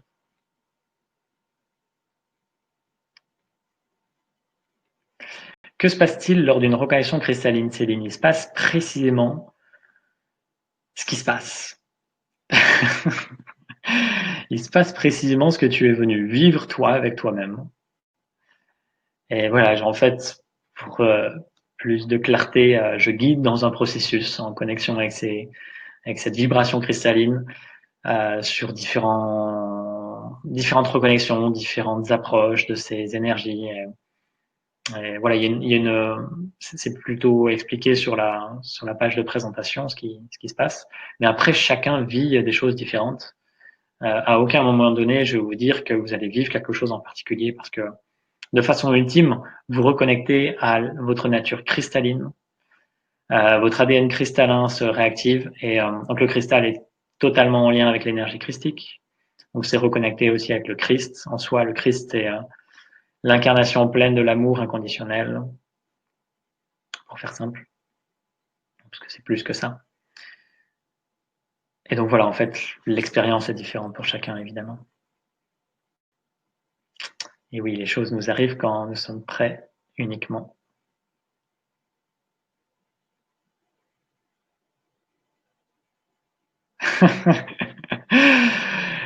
Avec joie, Viviane. Ouais, être gourou, c'est pas trop mon délire, hein. D'ailleurs, je fuis plutôt ça. Et je suis plutôt du genre à couper les liens quand il y a des choses qui se créent, et puis de façon un peu violente. Il y a beaucoup de personnes qui viennent avec moi en me disant j'ai envie d'être accompagné par toi. Et en fait, 70% finissent par me dire bah non, en fait, c'est pas ça que je veux. Parce qu'en fait, j'ai bien senti qu'il y avait à la fois un élan de l'âme, mais un aspect de l'ego aussi qui était là, d'attachement. Et quand on coupe ce lien, ben, en fait, il y a d'autres choses qui se passent. Enfin voilà, c'est toutes des dynamiques de co-création assez complexes, mais pas besoin d'entrer dans le détail.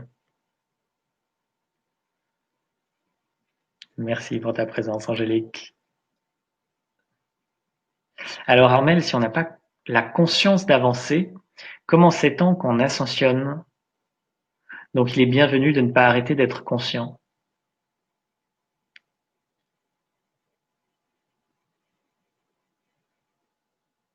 Pourquoi est-ce que tu as besoin de savoir que tu ascensionnes? Quelle part de toi a besoin d'être rassurée là-dedans? Juste parce que Armel met énormément d'importance au fait d'être sur le bon chemin, sur la bonne voie, et surtout de ne pas faire l'erreur de prendre le mauvais chemin.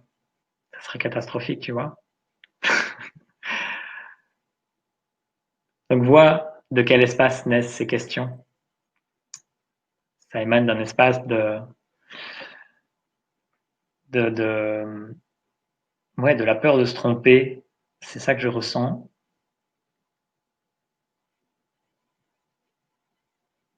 Juste vois ça. Pas besoin d'aller plus loin pour l'instant. Juste voir et laisser se consumer.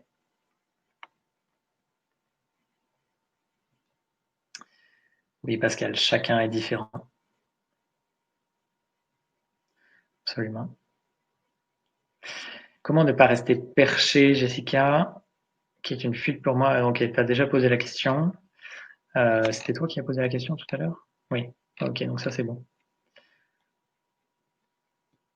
Alors, maintenant, être sans corps, je veux dire esprit de gens morts coincés sur Terre. Ah oui, alors, ouais, c'était pas exprimé comme ça. En tout cas, tu n'avais pas dit le mot terre tout à l'heure. Donc oui, évidemment, dans l'astral, il y a énormément d'âmes qui peuvent être coincées. Euh,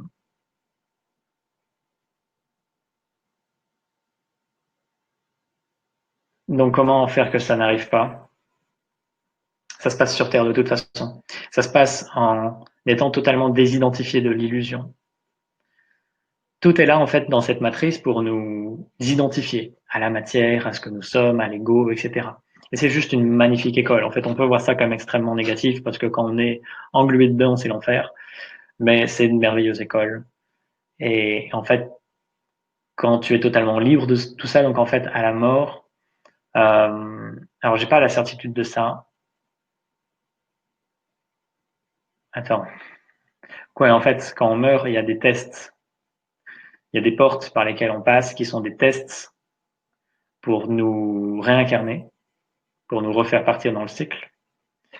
Et en fait, il suffit de passer ces tests-là. Donc en fait, tous les tests, ils sont là pour nous permettre de nous identifier, soit à notre prénom ou à ce qu'on a été ou aux gens qu'on a connus ou des choses comme ça.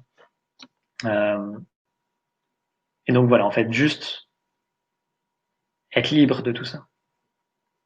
En fait, plus simplement, le regard intérieur qui se reconnecte à l'originel, qui reste profondément ancré en soi. Et voilà, c'est l'œuvre de cette vie-là. Il n'y a que ça qui compte.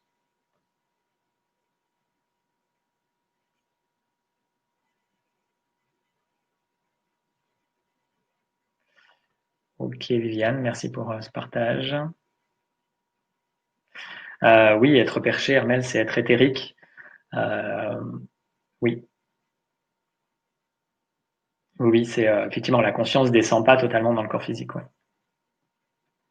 Alors Catherine, une fois tu as dit d'être partie aux États-Unis pour trouver des cristaux. Oui, du coup chacun a besoin de trouver des cristaux. Non, je ne sais pas si c'est juste le fait de me reconnecter avec toi, ça suffit. Ben ça c'est à toi de le savoir.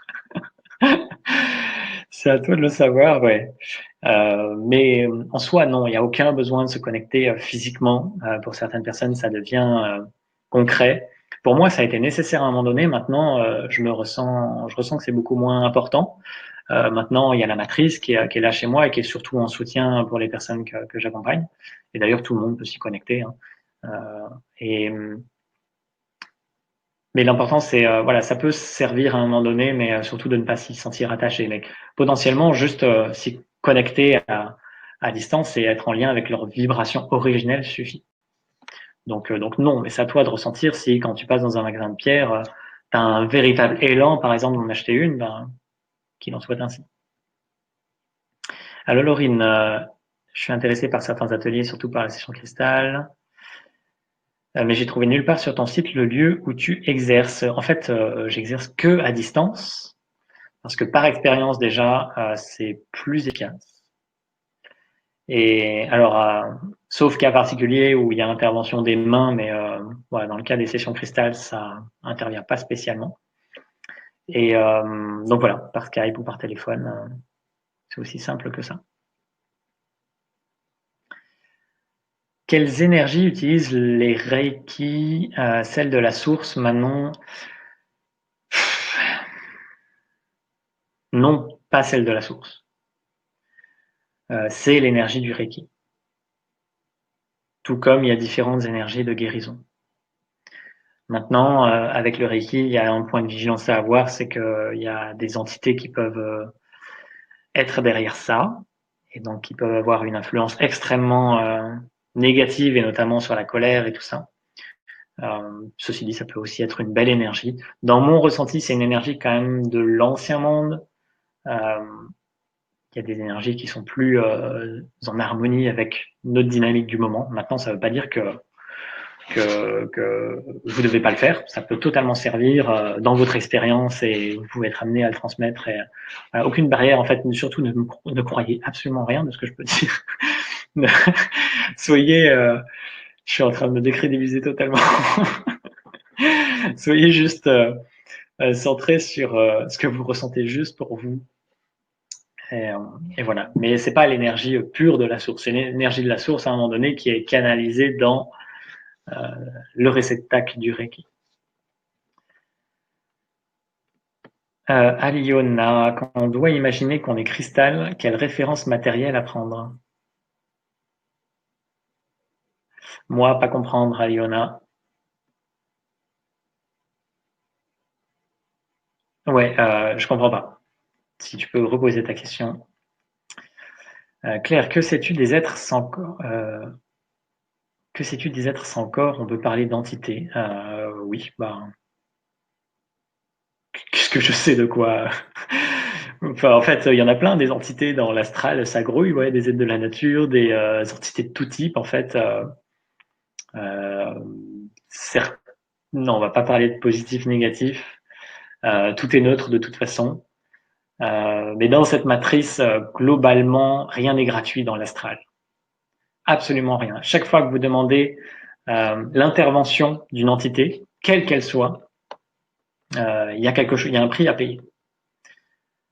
Donc après, c'est voilà, ressenti ce qui est juste et de toute façon, ce que vous payez, généralement, vous savez pas ce que c'est parce que c'est fait dans l'inconscience. On n'est pas tous chamans avec toute la conscience de ce qui se passe avant autour de ça. Les chamans, quand ils partaient faire des voyages, notamment avec les plantes et tout ça, ils faisaient des sortes de négociations en fait avec les entités pour apporter certaines énergies ou des choses comme ça, mais ils savaient qu'il y avait un prix à payer. Donc, d'où les notions d'offrande, de sacrifice et tout ça. L'homme moderne a un peu oublié ça. Du coup, du coup, il paye sans conscience. Donc, c'est pour ça que vous pouvez remarquer que beaucoup de personnes qui sont en contact avec des entités, même si elles sont entre guillemets positives, même si je ne crois pas tellement à cette étiquette-là, elles le payent sur d'autres plans. Souvent, c'est des personnes qui n'ont pas l'argent mais ça peut se manifester sur d'autres plans.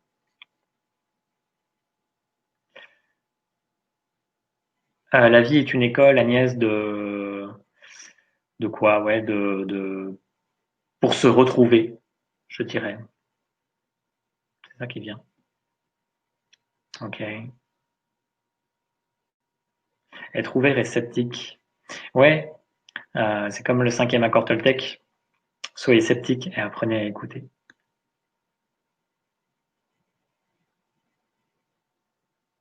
Oui, Séverine, exactement. On ne travaille pas sur tous les chakras avec le Reiki.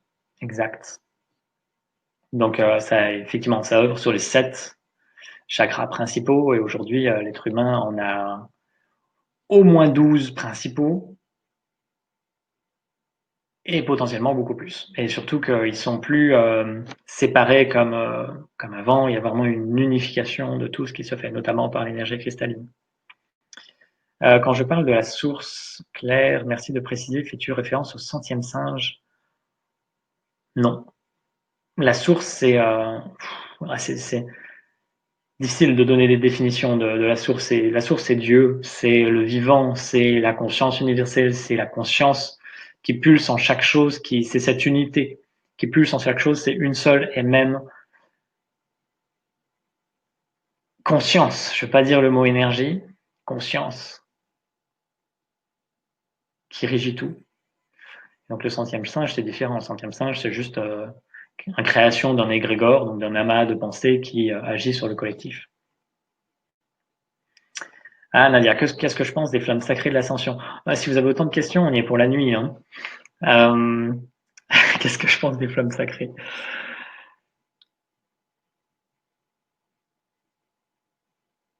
Je pense...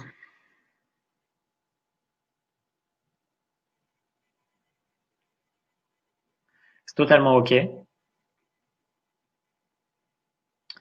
Mais il y a toujours un mais sur ces trucs-là. Et de toute façon, c'est pareil avec le cristal. Hein. C'est pareil avec les énergies cristallines. À partir du moment où c'est quelque chose d'extérieur et où on a l'impression d'en être séparé et en fait, c'est pas vu dans son essence originelle, ça crée du désordre. Donc, ça peut apporter. Et donc, il peut y avoir tout un cheminement qui apporte à justement voir la nature divine de ce qui est en face de moi. Mais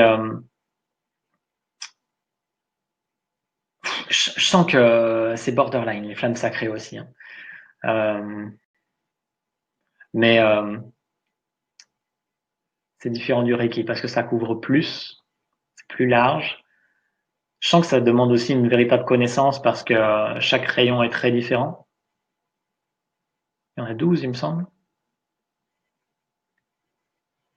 J'en ai pas suffisamment fait d'expérience en fait. J'en ai côtoyé certains. Je crois que le plus, ça doit être le blanc. Mais je sens que c'est OK. Mais ouais, n'en fais pas une religion non plus parce que je sens pas que c'est quelque chose à utiliser ponctuellement en fait, pas quelque chose de soutenant au quotidien. Voilà, je le ressens vraiment comme ça. Voilà, chacun en fera son expérience, mais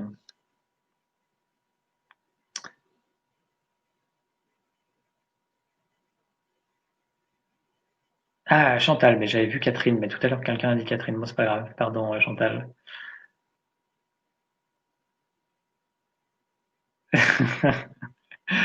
Non, loin de moi l'idée de te faire changer de prénom, surtout que ça fait changer l'énergie complètement. Pas d'identification au prénom de son Chantal, Catherine, Dorian, c'est ne pas se sentir concerné. Il y a une vraie manipulation autour du prénom d'ailleurs hein, dans notre société. Quand on est en fait, on est enregistré dans un système. En fait, il y a un vrai système d'esclavagisme encore dans notre système de fonctionnement actuel. Mais voilà, on va pas rentrer dans ce détail-là. Juste ne pas, voilà, pas se sentir concerné. Alors, Laurine, je trouve très intéressant de faire le lien entre les informations très éveillées et certains films qui prouvent que ces informations sont présentes. Ok. La Terre comme une illusion, il m'est venu l'image de l'arène d'Hunger Games qui s'effondre à la fin du film. Ouais, c'est assez juste. Heureusement, c'est pas Hunger Games quand même à ce point-là, mais c'est quand même c'est assez juste. L'ange gardien, Manon, franchement.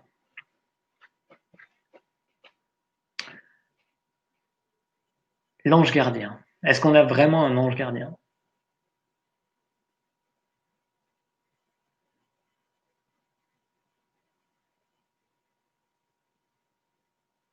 La réponse pour moi est non. Il n'y a pas d'ange gardien à mon service dans cette matrice.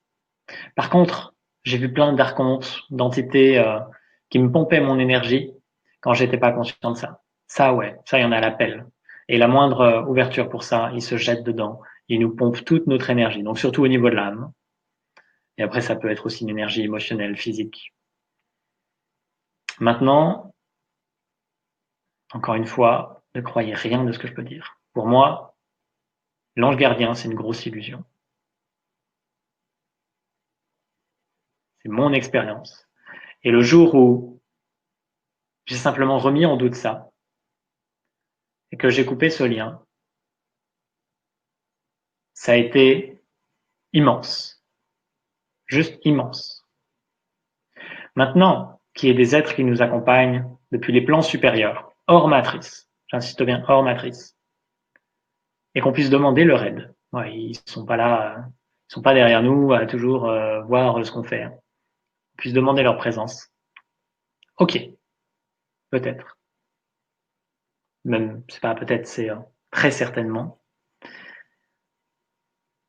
Est-ce qu'ils ont vraiment accès à nous dans cet espace de confinement qu'est la matrice?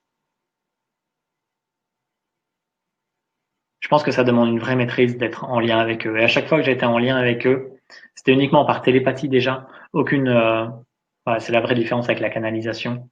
Il y a aucun être qui vient prendre la place. Vous savez, toutes les personnes qui font des canalisations où d'un coup ils commencent à parler bizarrement et tout ça, mais mon Dieu, fuyez à 10 000 kilomètres, ça s'appelle canalisation, c'est le joli mot pour dire possession en fait. C'est juste de la possession pure et dure. Et ce qui sort de la bouche de ces êtres, c'est que du flanc à 100%.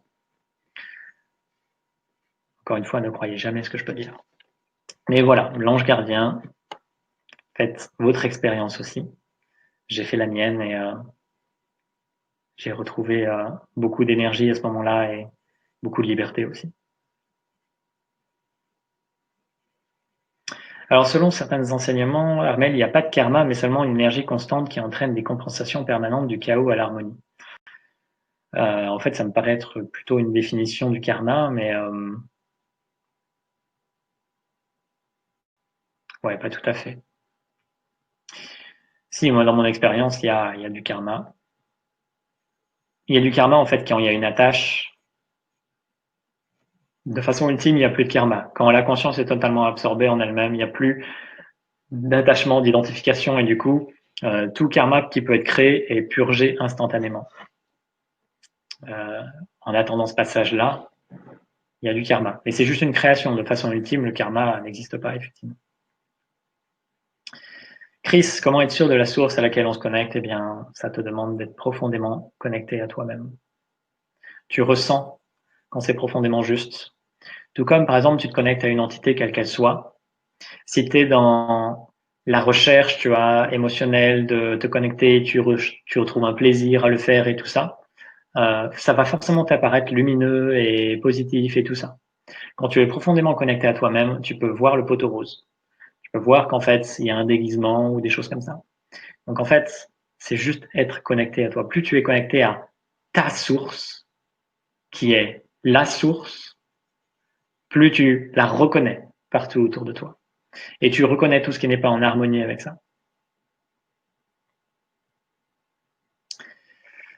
Aliona, quand on doit imaginer qu'on est un cristal, on visualise un cristal de taille humaine ou ou une petite pierre, un rocher.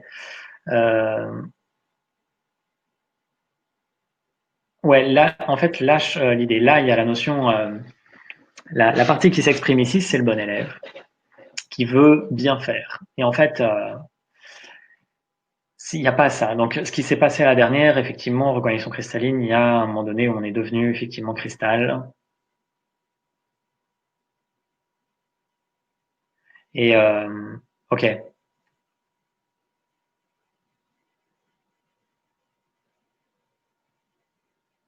Au-delà de la visualisation, c'est juste ressentir. Au-delà du ressenti, c'est juste laisser émaner du fond de toi ce qui s'élève à ce moment-là. Mais ne t'attache pas à l'idée de devoir visualiser quoi que ce soit.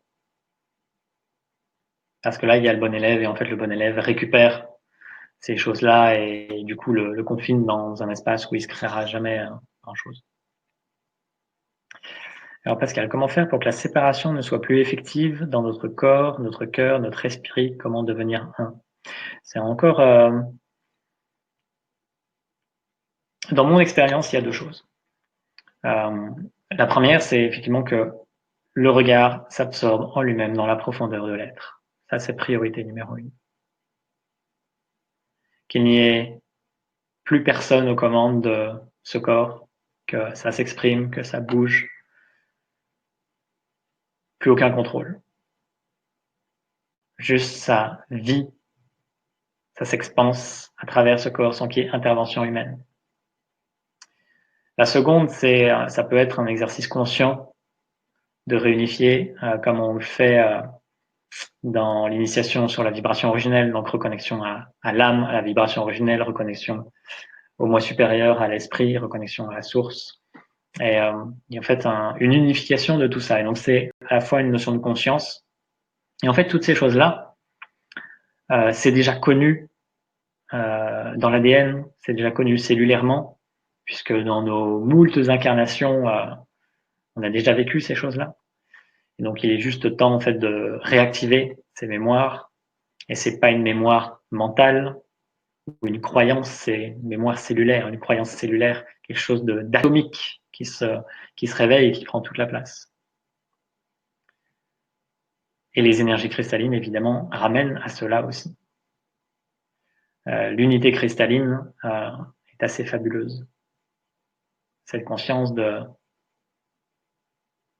d'être tous les cristaux en même temps, en fait. Et ça fonctionne pareil avec la conscience qui habite au sein des humains et au sein de toute chose vivante.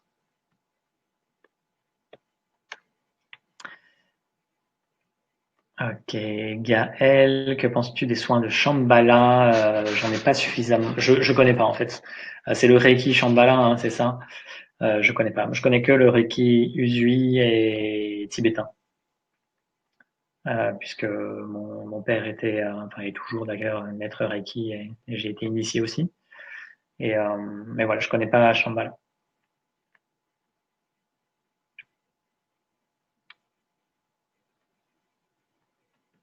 Je comprends pas, Pascal, impacté sensitivement. Je comprends pas. Alors, comment se débarrasser des entités? Ça fait des années que j'en ai qui me collent à la peau et me vampirisent sans que je parvienne à les faire partir. Non. Tu dis non. Et tu renouvelles le non. Ça peut être aussi simple que ça. Maintenant, il peut y avoir plein de choses auxquelles ces entités s'accrochent à travers des blessures de l'âme, des implants. Voilà, c'est tout le processus qu'on peut faire dans âme libre.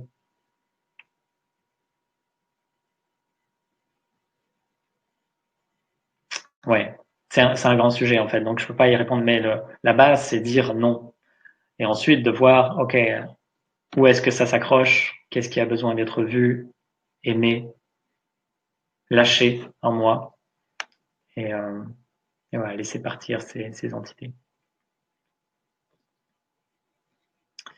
Alors Séverine, en fonction de notre niveau de conscience, on a besoin d'anges gardiens ou d'anges ou d'archanges ou de rayons, puis un jour, plus besoin de rien. Oui, merci de poser ça. Besoin est un grand mot, mais oui, je ressens ça juste. Ouais.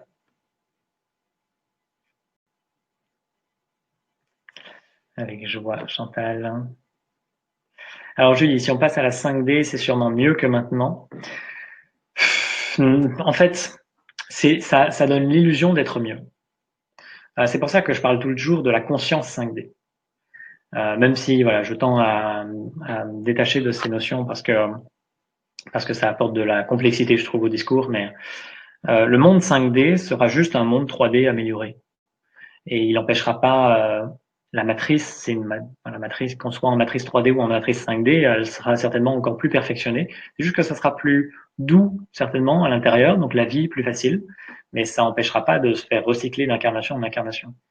Donc, voilà. Après, je suis pas là pour donner des leçons, hein. Juste, dans mon expérience, c'est lâcher l'idée d'un monde meilleur. Parce que ça apporte rien au niveau de l'être, de la profondeur de l'être. Voilà. Mais après, faire l'expérience d'un monde 5D, c'est OK. Mais si c'est cette matrice 5D, après, si c'est une fois qu'on est sorti de la matrice et qu'on va explorer la multidimensionnalité, c'est complètement différent. Mais si on parle vraiment de sur Terre, voilà. Voilà, j'ai dit ce que j'avais à dire. La possession par une entité extérieure, Manon, c'est une prise de. C'est quand une entité prend la place de ton corps. Donc ça peut être partiellement ou complètement, mais t'es plus toi-même, quoi. Il y a un autre être qui agit à travers ce corps. Thomas, les codes d'activation de Yann Lipnik, j'en ai parlé assez souvent. Moi, ça m'a beaucoup aidé. Maintenant, tous les codes ne sont pas purs. Et ce que je trouve extraordinaire dans ces bouquins, c'est surtout l'ouverture que ça donne sur tous les systèmes énergétiques qu'il peut y avoir en nous. Donc maintenant, je suis plutôt du genre à activer les systèmes sans les codes. Je le fais pas souvent, mais parfois voilà, ça peut me traverser l'esprit. Et puis voilà, m'amuser avec les différents niveaux. Maintenant, voilà, c'est un bon exercice aussi de ressentir les codes qui sont justes, ceux qui le sont moins. Et puis il donne des informations, typiquement dans le tome 3 de. C'est au début là, il donne un gros diagramme avec comment on dit, la hiérarchie des êtres, des consciences, des âmes et tout ça. Et en fait, c'est un vrai ramassis de conneries dans mon expérience, en tout cas dans ce que je ressens. Donc voilà, faut être vigilant. Mais voilà, ça peut être une bonne expérience. Dans le consentement, plus de besoin.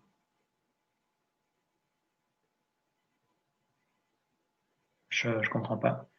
Qu'est-ce que la matrice, Claire? Alors, il y a un article relativement fourni sur mon blog Terre Cristalline qui en parle. Donc, tu peux taper simplement comment sortir de la matrice dans Google, tu vas le trouver. Donc, il explique ce que c'est. Voilà, chers amis, 22h13. On va peut-être clôturer ici.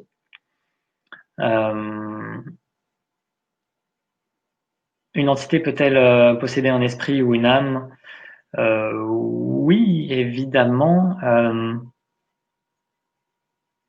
Esprit et âme, dans ce cas-là, c'est différent. Attention, ce soir, quand j'ai parlé d'âme, c'était âme au sens large, donc une âme réunifiée à tout ce qu'elle est.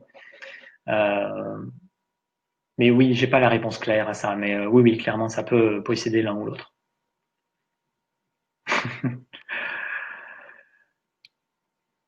Ok, on va s'arrêter là. Pour ceux qui ont la reconnexion cristalline, il y a d'autres échanges cristallins qui se font où il y a l'opportunité de poser des questions aussi dans un autre espace. Merci en tout cas pour votre présence. C'était vraiment une joie pour moi de pouvoir partager avec vous. Je vous souhaite que cette année 2020 puisse être un joli miroir et permettre de vous reconnecter à ce que vous êtes de toute éternité, parce que pour moi, il n'y a que ça qui compte, qu'elle soit bonne ou mauvaise, à la limite, je m'en fous pour vous. Juste qu'elle vous permette d'être connecté à ce que vous êtes dans cette profondeur. Et de là émane cette paix qui ne saura être troublée par rien du tout. Nous ne sommes que des miroirs. Souvenez-vous-en, aucune séparation entre vous et moi. Personne n'a parlé, personne n'a écouté ce soir. Nous sommes juste le vivant qui s'exprime dans des formes différentes. Et il y a beaucoup de joie pour ça. Plein d'amour vers vous. Prenez soin de vous. Et je vous retrouve très bientôt. Bye bye.